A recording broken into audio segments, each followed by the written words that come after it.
Would you say affordability, or are we seeing affordability stop people moving at this very moment in time, would you say? Shockingly, I don't know if you agree with this, but based on my experience, I don't think affordability is as big of a problem for home movers as it seems. It's definitely more on the first time buyer front. The base rate is holding near to 4%. How much difference is that still making to what local buyers can borrow? Easier than it would have been 12 months ago, certainly. So that's good. And I bought my first house around that time. So if I can do it, anyone can do it.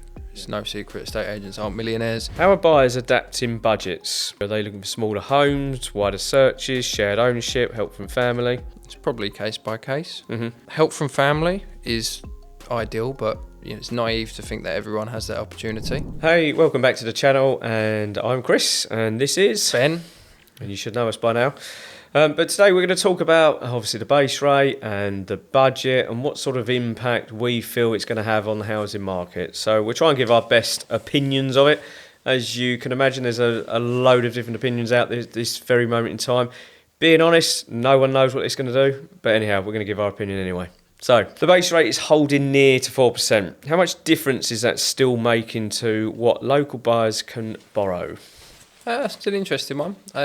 Easier than it would have been 12 months ago, certainly. So that's good. And I bought my first house around that time. So if I can do it, anyone can do it. It's no secret estate agents aren't millionaires. So in terms of that, I wouldn't get so hell-bent on that 4%. In terms of borrowing, at least from my experience, it was dependent on different packages around that base rate.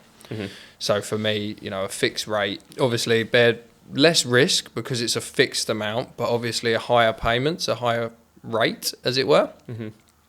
But then allowed me to borrow. I think the closest tracker rate was about 40 to 50 grand difference in borrowing power, which at the end of the market I was purchasing in is significant. I mean, we're talking sort of 20% there. Yeah, obviously the base rate holding near 4% will on paper make things more affordable than they were 12 months ago for someone like myself. But again, it's still to do with what package you use. Obviously you've got your trackers, which sits a little bit above the base rate.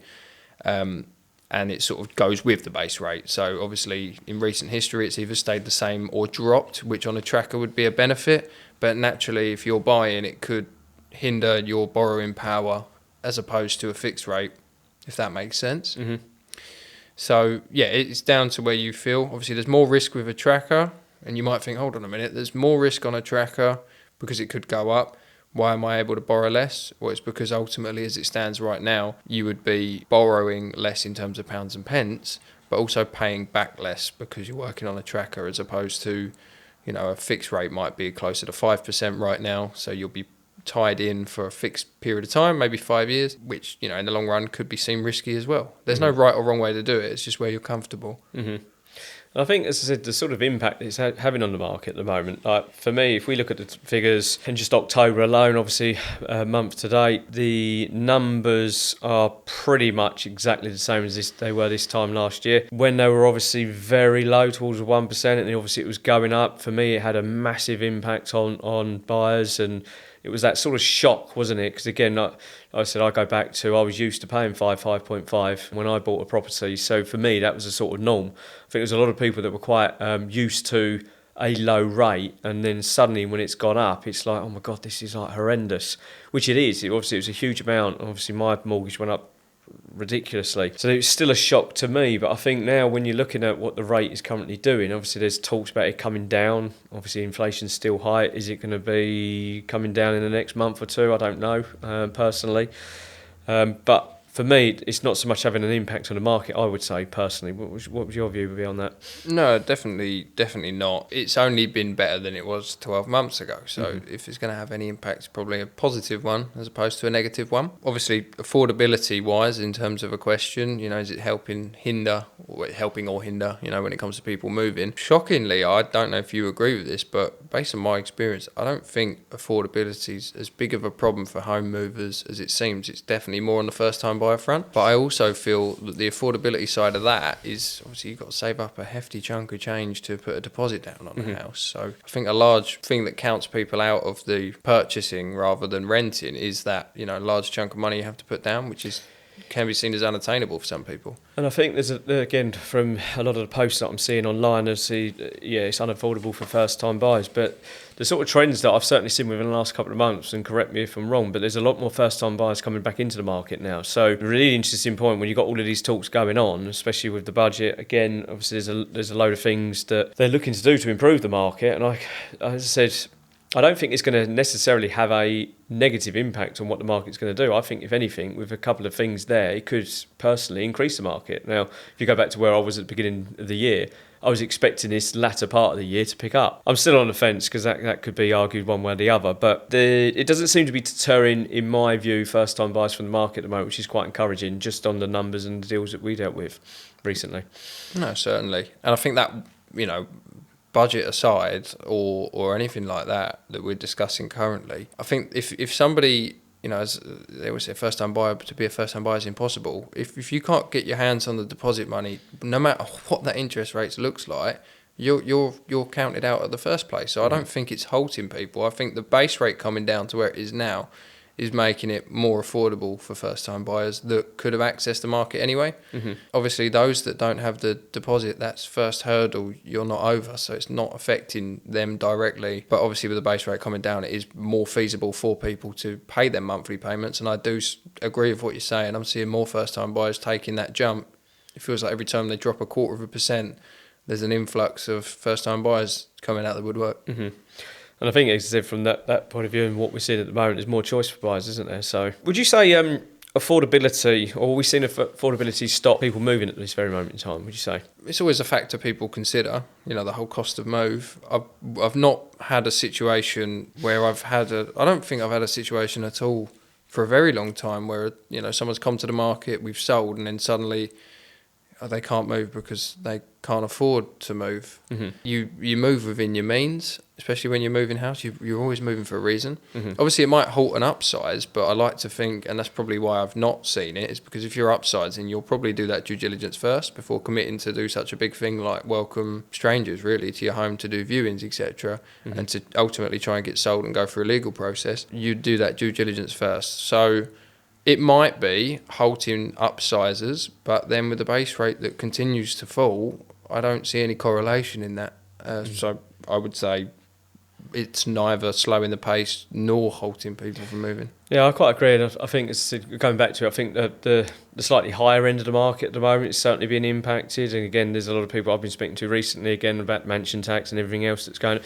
So I think when you're talking there, it's the unknown, isn't it? And at the end of the day, if somebody can save themselves 10, 20 grand or whatever it is, or it might even be a couple of thousand. Again, it also then goes back to advice for that person. Now, is that property going to be available? Is that your ideal home? So I think it just goes back to previous episodes that we talked about, is you could be waiting to save £5,000, but ultimately you might not then get the house that you really want. No, I see that. Mm-hmm. Obviously, that's an unknown. In mansion tax, they're saying like over £500,000 or something like that. But again, there's activity there. And I always look back to, April this year, when they changed, they made the change for stamp duty. Obviously, there was a couple of weeks where things were a little bit uncertain after that. And then it was almost like somebody just flicked the light on. It was like, right, this is the new normal. There's nothing anyone can do about it. So let's just crack on, because that's just another hurdle we've got to get over. Mm-hmm. And I think the amount of people that are coming to us and saying, the market's going down.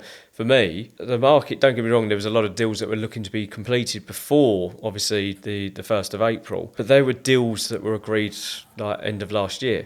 So the people there, obviously, they're thinking of moving, obviously the people we're speaking to now, the numbers haven't changed dramatically. So again, when we're talking of all these talks, looking at it, there's more similar sales. Mm-hmm. And prices, if you look at what's being achieved right now, they're sort of on par with what asking prices are. So there's not a big difference. So the evidence, and we're working on data, we're not actually giving the opinion here. It's not actually having an impact whatsoever.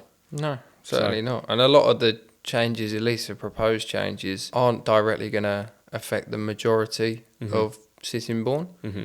In terms of property prices and changes that they're making. Obviously, we just don't know. Yeah. But I'm a firm believer, as always, like there's no way any government plans are going to be of the detriment of one of the biggest markets and humanitarian perspectives, having houses, cavemen lived in caves, it's a necessary evil to have shelter. I don't see a world where there's going to be something that's going to absolutely ruin the lives of, thousands of homeowners across the UK. I think they're genuinely doing this to try and make things better. One hopes. No comment. We won't get into it. Do lenders seem more flexible now, would you say? So longer terms, fixed terms, or fixed rate options, shall I say? Yeah. Do you think that's helping? Certainly. It helped me. It helped me. So I wouldn't be anywhere near as nice of a place as I'm in at the moment if it wasn't for that flexibility. Obviously, I'm paying a way higher rate than I would have been if I jumped on a tracker, granted. But I would be, the difference is probably £200, £300 a month. Mm-hmm. The level of quality of life me, my partner and my son have as a result of, taking out what should have been a bad deal on paper, fixed me in for 5 years. Yeah, I probably could have financially been a bit savvier, but lifestyle-wise would have suffered. Mm-hmm. And sort of what we spoke about in an earlier episode we did was about you paying 10 grand over the asking price. Mm-hmm. Did you regret it? No. Do you know what difference it made to your life? No. Are you happy where you are? Yes. Mm-hmm. That is as simple as it goes. So the flexibility is brilliant. So please, if you're a first time buyer and you're just hearing whispers of it's impossible because some bloke down the pub told you, just speak to someone like Dylan and work it out. I say this to people all the time. People come up to me like, oh yeah, you're young, you've managed to get yourself this, done this, whatever, got yourself a house. Well, it's because you asked a question. Like, I just spoke to an advisor because my life changed. I needed a roof over my head, so I just spoke to somebody and it was like, oh, it's actually attainable. Yeah. Okay, great. It's worth the conversation. 20 minutes to find out whether you can buy a house or not is a pretty 20 minutes well spent. How are buyers adapting budgets? So are they looking for smaller homes, wider searches, shared ownership, help from family? It's probably case by case. Mm-hmm. Help from family is ideal, but it's naive to think that everyone has that opportunity. Mm-hmm. If it's there, brilliant. If not, obviously shared ownership is got its benefits and drawbacks. Mm-hmm. I'd see it as a benefit if you have a lower deposit and potentially, in some cases, maybe not a regular income, maybe you're on like a commission-based role or something. It could be helpful, but ultimately you're paying part rent and part buy, so the overall payments month by month might be higher. Mm-hmm. But obviously the borrowing power required is lower and so is the deposit amount. So it could seem like a good idea. I don't think it's a bad idea. I know. No, my view on it is you're getting yourself on the ladder, you're not paying somebody else's rent. So again, there is a certain percentage there that you own. I think one of the things that you've got to look at, and my experience with these, is when you're then looking to sell that property then later on, what you don't probably realise when you're actually getting a shared ownership property is when you're then paying the fees of actually an estate agent to sell the property. Now, ultimately, you've got to go back to the shared ownership company initially, and there are costs there. But if you go to an estate agent as well, the problem there you're going to have is you're going to have to pay our full fee. Mm-hmm. So it's not then shared, and I think this is what's not highlighted to a lot of buyers at the very beginning, because again they're going in there a little bit green and it's a case of, oh yeah, I can get myself on the ladder, brilliant. You just need to be very wary that obviously there's going to be additional costs or more costs when you sell. You're going to make more money on a shared ownership than you are on a rental. Yeah, certainly. So it's obvious, isn't it? So I don't think they're a bad thing. I think they're good. But as I said, there's going to be additional costs that you probably haven't factored in at the very, very beginning. So that's my advice to a first-time buyer there. Yeah, if I could add anything to that as well, if you're going down the shared ownership route, there's a couple of different things to sort of mention, at least from experience I've had. Obviously, you've highlighted really well there that obviously there are fees that you would have to pay. Although you don't own the whole house, the bills fall on you, of course, in terms of like paying somebody to sell it, and obviously solicitors as well. Now, what I would say is because shared ownership, a lot of time you can get access to houses that you otherwise wouldn't be able to afford typically, like on a normal purchase, shall we say. I would say if you can get yourself something on shared ownership that would facilitate your lifestyle for maybe a little bit longer than you would have hoped if you were just buying alone, you've got more time to build up equity that obviously by the time you've paid all of these fees, you'll walk away far better off. Mm-hmm. So I would say, yeah, forward thinking, if you're doing shared ownership, like do it with the idea that obviously maybe it's not going to be a 3 or 4 year stopgap, maybe it's going to be a 5 to 7 year. Mm-hmm. But obviously because you have access to I'm thinking 2 beds versus 3 beds. If you can get yourself a 3 bed and you end up having a child down the line and doing a few years raising them in a house, you're building more equity and you've got a house that suits you, which is a really good way to do things if you're planning on staying there a bit longer term. Mm-hmm. In the short term, it's tricky because if you're if you've built up a small amount of equity, then you have to pay somebody to sell it. You're going to end up in the same boat as you was when you started. Yeah, yeah. Let's talk about, obviously, we're coming into winter now. So we got energy bills, council tax, all hitting at once. How would you say that's shaping buyer behaviour? Well, we had an interesting chat this morning, didn't we? Little things like energy performance certificates, so EPC if you like. I think with all of that in mind, buyers are probably thinking as a budget as a whole, you know, not just, how much is my mortgage going to be, it's what's my council tax band, how efficient is my home, stuff like that. I'm seeing it a lot more now. Levels of insulation, boiler types, etc. And I think it's important. Yeah, I think with all of that in mind, you've got to consider it. Obviously, landlords have to consider EPCs as a norm now anyway, but it's becoming a lot more trendy, shall we say? Again, my input on it, I go back as short as a year ago. So these have been going, nearly, let's work out my numbers, 12, 15, 16 years. So they've been in force for quite a while. Up until a year ago, I'd have said I'd have probably counted on one hand how many people would have asked me to see an energy performance certificate. We're now seeing it more and more. So I think from a seller's perspective, I wouldn't have maybe advised this before, but again, it's just being more open to the idea that people are actually going to come back now because they are a little bit more conscious about the additional costs that are going, because everything seems to be going up right now. And obviously, if you're buying a home, you've got your mortgage, you've got this, you've got that, and then the next thing you know, you've got, again, a new boiler. That's going to be obviously a hefty cost, isn't it? But it's going to have a massive impact on your monthly costs of gas and electricity. Yeah, certainly. People do think about it when they're buying, and a lot of people factor stuff like boilers into offers, I've noticed as well. It's not to say that, obviously, if you plan on selling your house, go and you've got an immersion tank, go put some sort of insulation on that to knock it up a few scores. It's not the end of the world, but it's something that people should be aware of. I think moving forward, it's becoming also much more prevalent in our industry that people want high efficient homes, which I can understand. Yeah, It does make a big difference in the bills over the year. It might be a couple of quid a day, but you span that over a year, we're getting close to that £1,000 mark. Would you say buyers are budgeting more carefully for moving costs, surveys and upgrades from what you've seen recently? Yeah, certainly.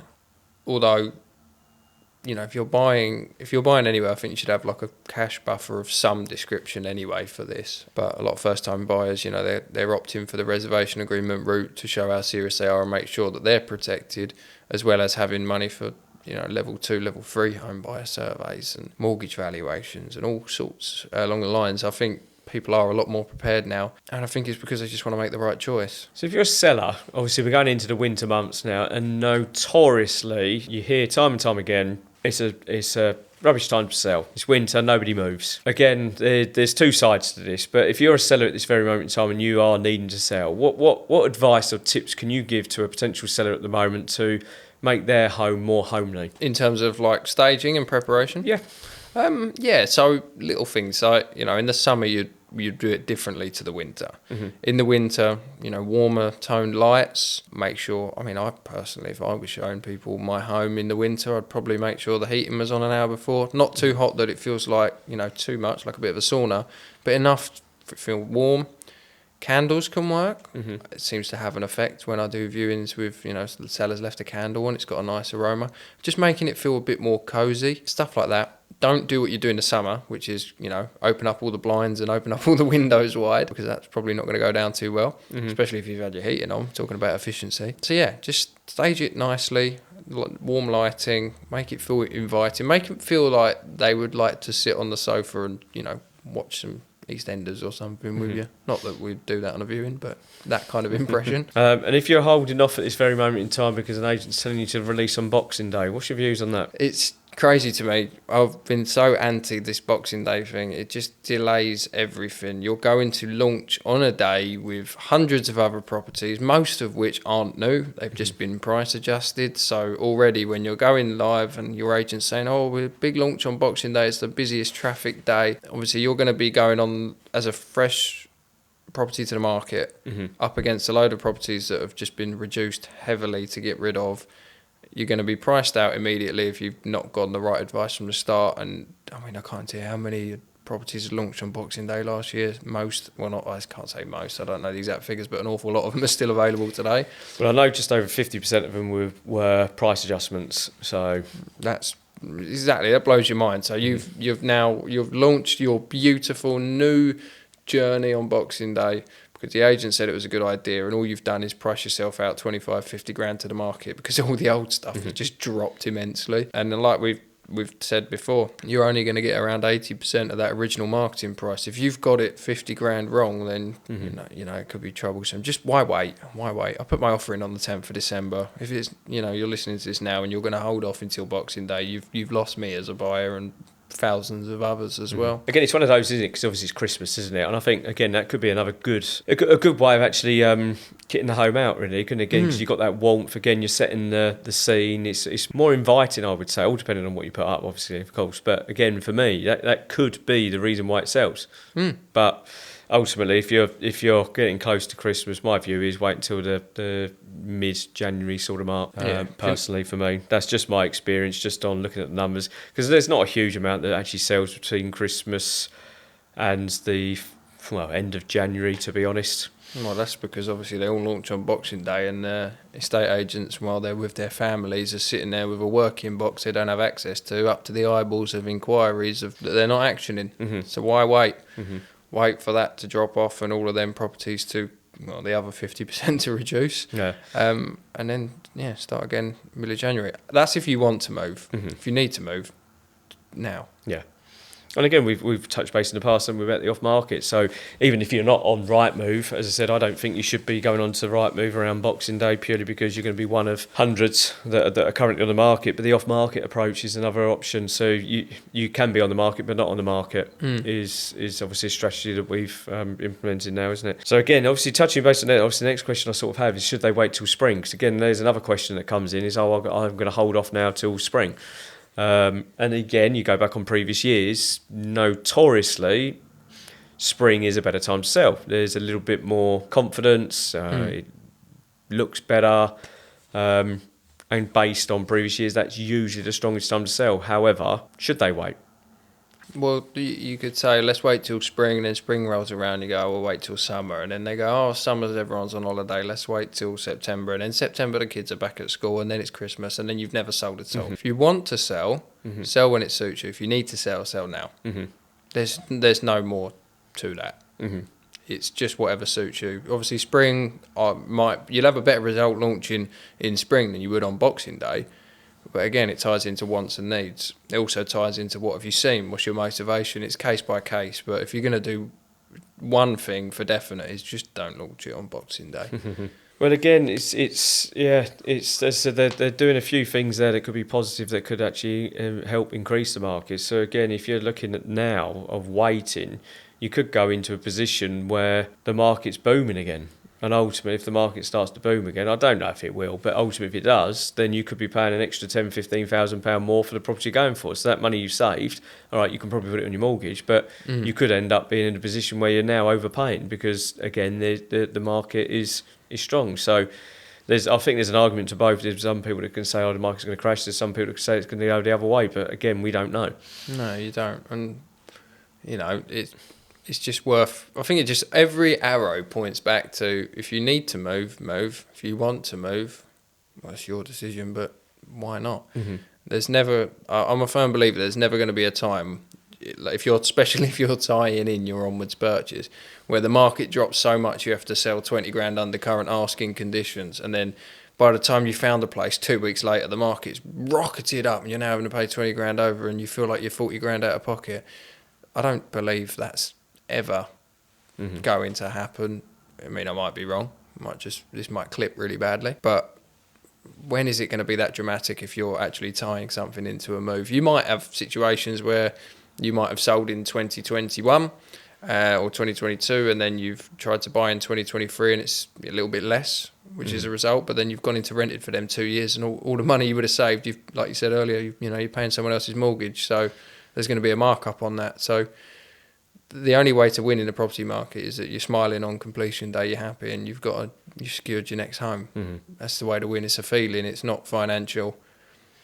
Well, the thing is as well, it's like you look at it, how do you know when the right thing is to do? If we could pitch it perfectly, obviously if the market's going to crash, if you're at the higher end of the market, you want to sell then, don't you? You want to cash in on your money, and then when it drops out, then you buy again. And it's vice versa, isn't But it? what are you going to do in the interim? Yeah, You're but going we to don't know. You don't know unless you sort of have like a, if you're fortunate enough to have a nice little villa in Spain that you can go and enjoy a couple of months in while you're waiting. Happy days, but not many people do. But yeah, I don't think there's much more to discuss on the budget. We're just sort of speculating, but Yeah, I think, as I said, the lasting thought that I had on it is no one knows. But you can't put your life on hold. So if you're thinking about moving, and there's the right property there, move. yeah, Simple. move. Cool. Thank Cool. you. Cheers.